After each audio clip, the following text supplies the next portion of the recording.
What you see here is your main connection screen, character select. You have access to your options, but you have access to the same options throughout the entirety of the game, no matter in what section you are. Uh, I don't know the limit of characters if you are a non-premium member. I've never hit the limit. And I do have a lifetime membership stemming from when the game first debuted back so many years ago. And again, it has grown quite a bit. It's far more playable now than it was when it launched.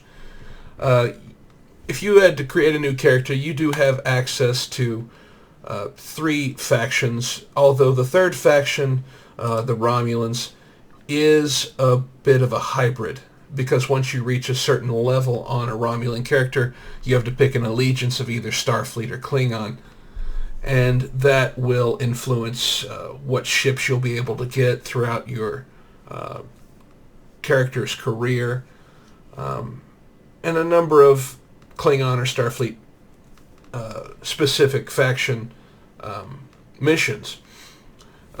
Character customizability is great. I'll just try an example here.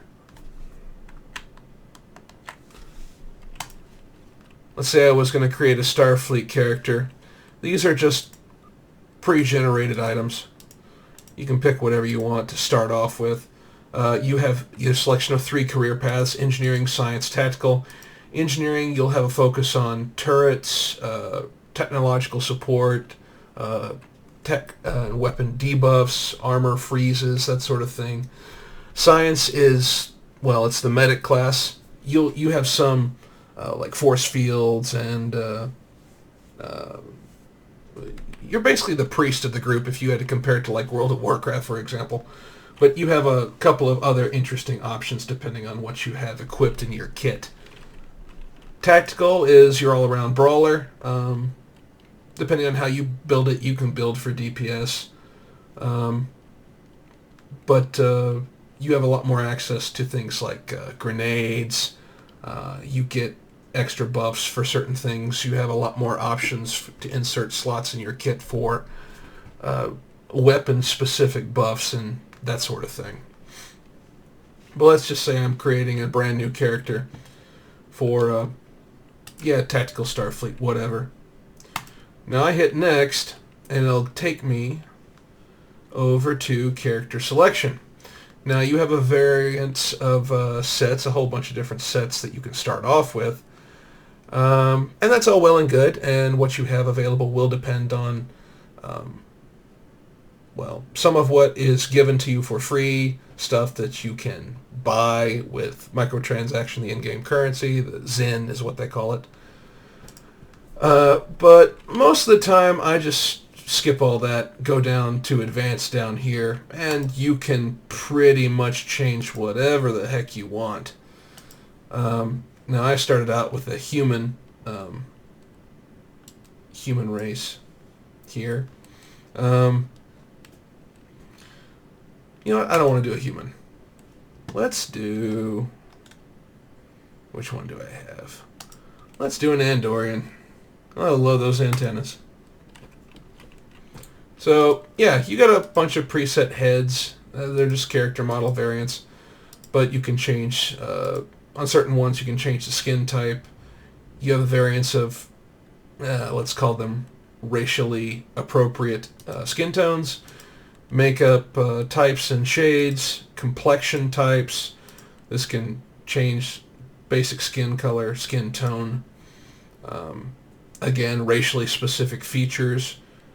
There's tattoo, scarring, eyes, earrings, hair, a whole bunch of different variants. And basically, you have almost...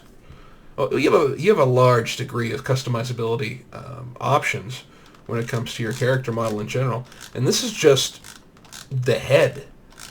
And again, a whole bunch of pre-generated options and selections and presets, that sort of thing.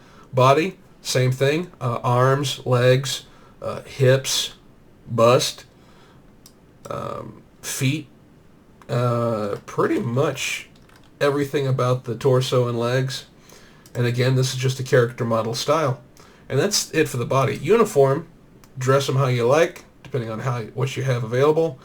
Whole bunch of different shirts, badge types. I have certain variants because I have a lifetime, like lifetime comm badge, for example. Rank insignia if you really want to. You can put gloves on them, belts, feet. It's playing dress up for adults. Well, maybe not quite adults.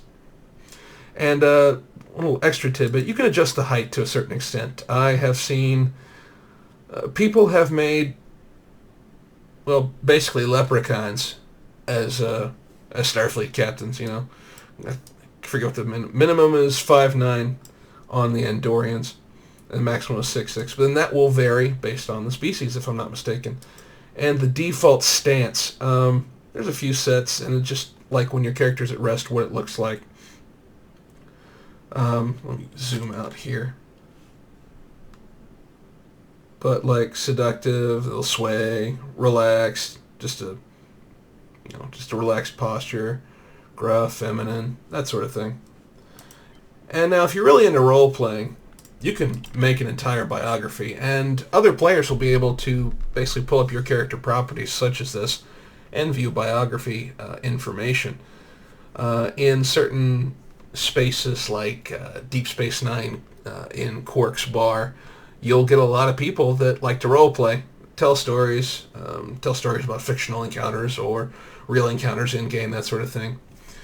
And once you hit engage, you'll be given the option of taking a tutorial if you've already created a character before and have gone through the tutorial already. If you haven't created a character before, you will take the tutorial. You'll get a few items, and you'll get a rundown on basic weaponry in space and ground combat, that sort of thing. It's basically a little fictional scenario where you have to take over for your captain in some way, or in the Romulan's case, you have to escape. But that's all I'm going to say. I don't want to ruin the tutorial story for you.